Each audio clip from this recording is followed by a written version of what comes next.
Since the dawn of time, there has existed things to defend and towers to defend them. An eternal battle between the advancing menace and whatever it is off screen they're advancing towards. As the stalwart defenders of monkey civilization, we've seen countless bouts of this tower defense. At least up until 2007, when the entire genre of video game was trademarked by some corporation called Com2 US. We haven't legally been allowed to do that anymore since. On an unrelated note, welcome to the Bloons TD6 Commander Academy. What does the TD stand for?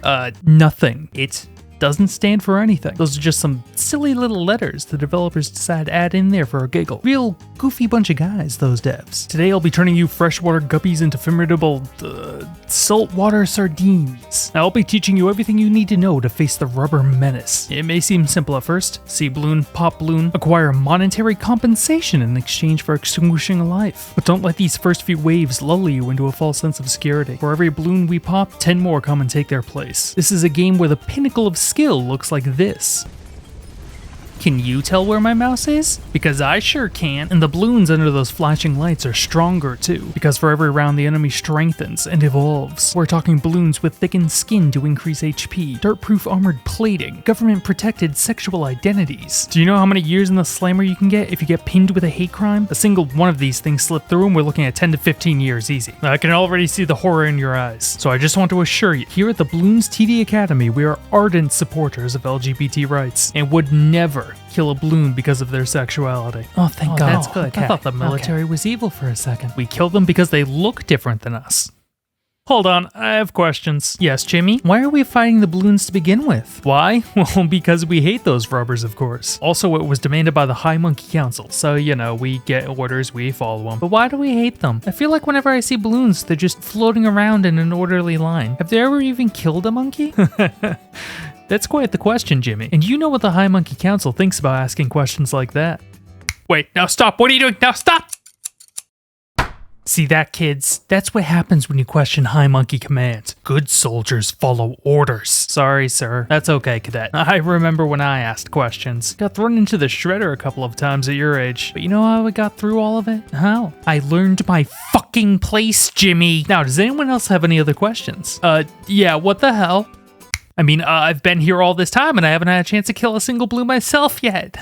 Great initiative, Cadet. But let's go over your weapons first. Our monkeys have been trained in a wide variety of fighting styles, with 23 variants at their disposal. And that's just their basic training. Every one of our monkey soldiers has 3 potential upgrade paths laid out before them, referred to by the community as top, middle, and bottom. Very creative bunch of people, I know. But you must choose wisely. Only one path may be maxed out, and the first 2 levels of a second path may be chosen. For the sake of easy communication, the Bloons community has created an easy shorthand vernacular to describe any particular unit and combination of upgrades. For example, a sniper with a maxed out top path and 2 upgrades in the bottom path would be a Sniper 502. Now then, a brief overview of what these boys can do. The Dart Monkey, just a monkey and a dart. A brave and respectable soldier, a reminder of our proud origins, a hero to the people. They're also total trash. Never use them. The Boomerang Monkey. Weeb for Australia. Bomb shooter. Shoots bombs. Tack shooter. Does not shoot tacks. It shoots snails. Sounds like they're trying to rip us off, but these towers are actually insanely powerful area denial units. That area being, the entire map. Whee! A glorious staple in any officer's arsenal. Timmy, you are made of paper. Do I really need to tell you not to touch that? The Sniper Monkey. A personal favorite. Capable of taking out a rubber from anywhere on the map. They can specialize into dealing a devastating amount of damage to a single bloon, dealing out a devastating number of bullets to multiple bloons, or dealing out devastating damage to your war fund. Do not do the middle path. Monkey Sub. Forever waiting for the devs to add their Monkey Dom. Monkey Ace. Expensive, but a single one of these boys can perform a one-man terror bombing. Not cost effective in most game modes, but situationally useful and always fun. The Monkey Buccaneer can unironically solo the first 20 rounds, with the ability to see camo, melt metal, and when properly upgraded can one-shot Moabs, the officers of the Bloon military. However, their most powerful tool is their monopoly over global trade, with the ability to become merchant marines, the noble middlemen of the global economy. The sheer revenue generated by a small fleet of these bad boys is single-handedly the best possible money-making method in the game. The Dartling Monkey, a laser-focused death machine, just less focused on killing and more focused on shooting at a predetermined spot. Great choices at shooting down straightaways though. Wizard Monkey, one of the best units in the game. A 0 Power 3/2 Wizard Monkey is capable of summoning a wall of fire that can burn through almost any balloon that comes by. These guys can almost single-handedly bring you through the mid-game. The Super Monkey, a Chad among chimps that the lowly dart monkeys can only dream of imitating. They hold within them the divine ability to become one of the best units in the game, but we'll get back to that later. Ninja Monkey, so sneaky, I always forget they exist. The Alchemist, producer and supplier of performance-enhancing stimulants to all nearby chimps. The Walter White of the Bloon world. The Druid, wizard but with a hippie flavor, can produce vines capable of grabbing balloons anywhere on the map, slowly strangling them to death. That isn't meta, but watching a balloon slowly die in my grasp though, it just does something for me, you know? The Banana Farm, the tower with the single most powerful ability in the game, unlimited government bailouts. Unfortunately, just like in real life, you'll already need to be extremely wealthy before you're eligible. Glue and Ice Monkeys, specialize in slowing down balloons. You know what else slows down balloons? Just pop them, you stupid idiot. Technically, they can be upgraded to pop balloons, but I think anyone could buy a good knife if you give them $17,000, so I remain unimpressed. The Spike Factory lays down spikes that pops balloons as they float by. I don't use this tower. Only a coward waits for balloons to come to them. The Monkey Village, a powerful support tower that can provide all nearby monkeys with damage, fire rate, and even camo detection buffs. It's right there, just shoot it! The Monkey Engineer. Despite the fact that it actually pops balloons off the bat, it's even less useful than the Gluing and Ice Monkeys. I only use them in challenges where all the good monkeys are banned. And finally, our newest class of troop, the Beast Handler. Honestly, not a very good monkey for the upgrade costs. However, they can summon a giant T-Rex to fight for them, which is sick as hell. And if we aren't having fun with it, then what's the point? To win the war? I'll behave. Remember, Timmy, life isn't all about the struggle to survive. You have to learn to lay back and have some fun sometimes.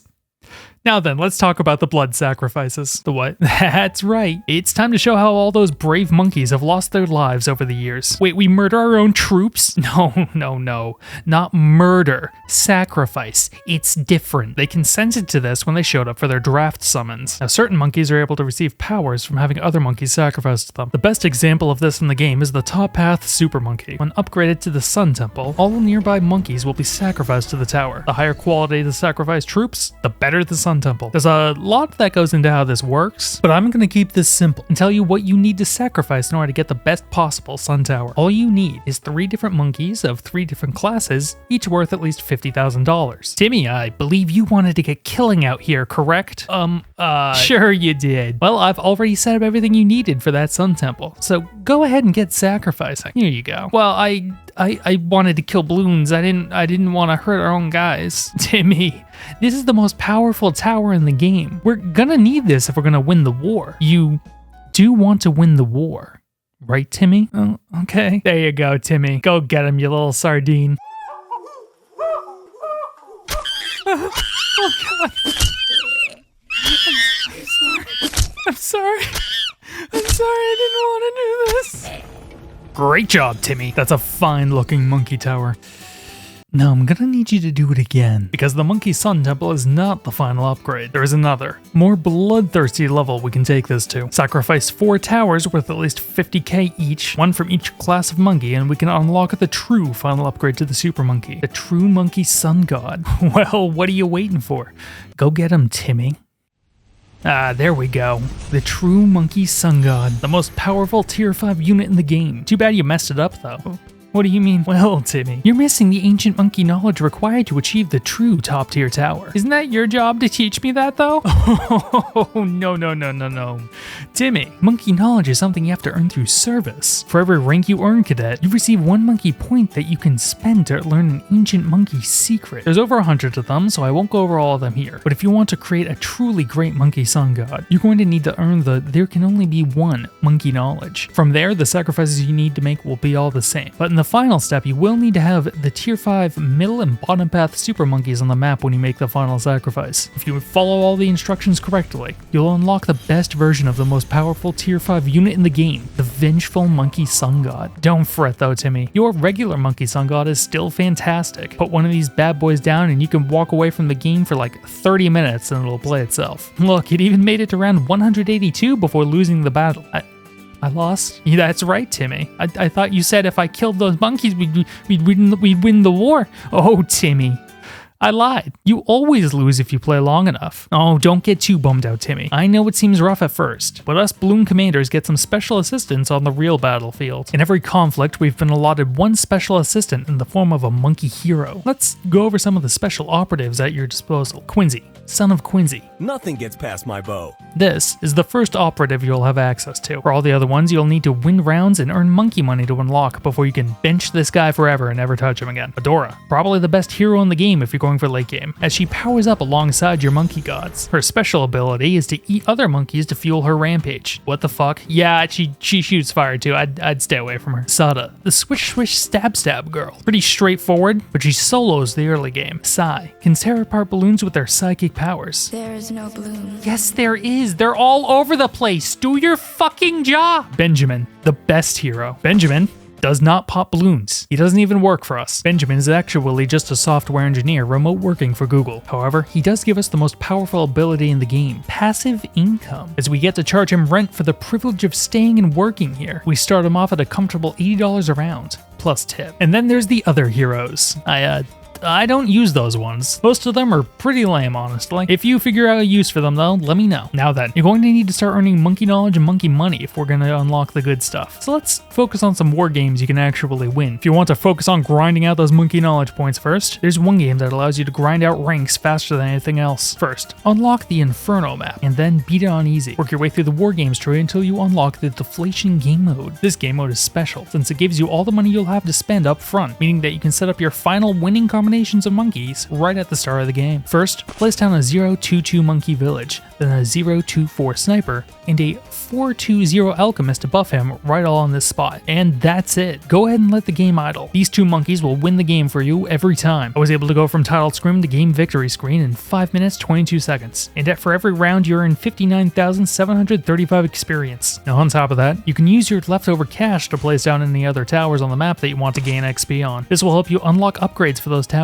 quickly. They don't even have to do anything themselves. They get XP just for being present. And since the amount of XP a monkey tower can earn in each round is capped, this is actually the fastest way to unlock all of the upgrades for any given tower as well. I managed to grind a new tower from 0 experience to having every possible upgrade unlocked for it in an hour using this strategy. But you look like a guy who's ready to have some fun, not just grind, aren't you, Timmy? Well, we have a rotation of other war games for you throughout the week that you can participate in. Starting off with the daily challenges, fun little community challenges created for you to overcome, half of which boil down to figuring out which particular monkey with which particular upgrades placed on which particular spot of the map will actually beat the challenge. And you better place those monkeys just right, because if you're even 1 pixel off, the final dart from your monkey will not reach the balloon in time and you will lose the game. I don't really play these anymore. Then we have the Odyssey, where you choose a pre-selected batch of monkeys to take on a series of challenges with. Contested Territory, a co-op mode where you and your friends can team up to face against other teams. Compete in a wide variety of contests to take tiles on a map, but to take a tile you need to spend a ticket, and each teammate only gets a few every day. Meaning if you want to compete, everyone is going to have to contribute every day to the challenge. Hey, I know your mom's in the hospital right now, but I need you to attack the Bloons Clan War or I'm kicking you off the roster. Chimps is a game mode where there's so many rules they had to make it an acronym. It stands for No Continues, Hearts, Income, Monkey Knowledge, Powers, or Selling Towers. I've heard people say that Chimps is the pinnacle of Bloons difficulty, but I'm gonna let you in on a little secret. Those people are stupid. All you have to do to win Chimps is put down Sada, followed by a 0-3-2 Wizard, and then a 0-2-5 and 4-0-2 Sniper next to each other at the end of the course. Buff each of them with a 2-3-0 Village and 4-2-0 Alchemist. These towers will bring you through about 90% of the game. From here, you should be able to make enough money to buy any decent tier 5 tower. Different maps will call for different towers, but for anything with a decent turn in it like this, Attack Shooter will probably be all you need to win the game. This strategy will get you through 90% of Chimps maps. Really not that hard. But if you're looking for an actual challenge, you have a couple of options. First is to square off against a balloon boss. Massive hostile dirigibles hell-bent on making it from one side of the screen to the other. The amount of health these guys have is nearly insurmountable, and every one of them has a unique ability, such as giving balloons powerful armor, producing a monkey-disabling EMP burst, and giving live birth on the battlefield. These bosses are a true struggle, so I'm going to now impart to you knowledge of the most powerful tactics in any commander's arsenal. I don't have to kill another 4 monkeys, do I? Oh no, Timmy, not for this one. you're gonna need more like 30. For the upgrade paths on some of these monkey towers, don't stop at tier 5. A select few monkeys have a secret 6th upgrade tier called the Paragon, which represents the pinnacle of monkey murder skill. To upgrade a monkey to Paragon, however, you're going to need a tier 5 of each upgrade path. Then when you upgrade one of your towers to a Paragon, all monkeys of that tower type will be sacrificed to power up your Paragon. And just like the monkey god, the power of that Paragon is variable, ranging from 100 being the perfect true Paragon to level 1, which is the worst possible Paragon you can create. It all depends on the number of towers sacrificed, the value of the tower sacrificed, and how many bloom pops all of your sacrificed towers had. There does exist a precise breakdown of how all this works on the wiki. A breakdown so complicated that the article writers had to put a warning at the top saying, hey, don't bother. As the kind of person who will spend 12 hours in a day watching monkeys throw darts at balloons, I'm not really equipped with the prerequisite brain wrinkles to understand, let alone explain what this all means. So Paragon monkey sacrifices have been hit or miss for me. Very interesting. There you go. One. We're dead. We're fucked. Or is it the strongest? That's the weakest. I can assure you, though, that boss battles remain winnable even with the worst possible paragons. Elite bosses, however, where the HP levels are even more absurd, will require you to understand at least some of the game's math on a deeper level if you want to figure out how to beat it. Fortunately, for those of us of the smooth brain persuasion, such as myself, there is hope, because in the endless treadmill of YouTube clout seeking, like and subscribe right now. A legion of channels have dedicated themselves to beating every single daily, weekly, and boss challenge, and then posting the step-by-step tutorials online for members of the Bloons Brainlet Brigade, such as myself, to copy to a T, and then pretend they've accomplished something. But why do we plunge ourselves into such impossibly difficult battles, you ask, Timmy? Well, you see, as a reward for beating these challenges, we are awarded trophies, a special currency that can be used to buy cosmetics. The cosmetic shop in this game is actually pretty unique, as you cannot purchase the special currency with real-world money. That wouldn't be a plus if you could. I'm just kind of shocked they barred cosmetics behind being actually good at the game, instead of letting rich people spend $12,000 to unlock everything. They clearly aren't above doing that everywhere else in the game. Here you can unlock new sound packs, visual effects, and costumes for both your balloons and your heroes. Sushi time! I like to add eyes onto my balloons so they can see the horrors that await them before they pop. Doesn't that sound fun, Timmy? A bit overwhelmed by all the possibilities, huh, Timmy? I get it. I know I haven't talked too much about the actual gameplay itself, but when it just looks like this, all there really is to talk about is the strategy behind it, honestly. Bloons TD6 is actually a lot of fun though, and a fantastic time waster. I highly recommend anyone interested in enlisting at your local Steam or App Store recruiter ASAP. Remember to like, comment, and subscribe so that YouTube shares this military recruitment propaganda to as many low-income school children looking for a way to pay for college as possible. College? Glory to the High Monkey Council, and good luck on the battlefield.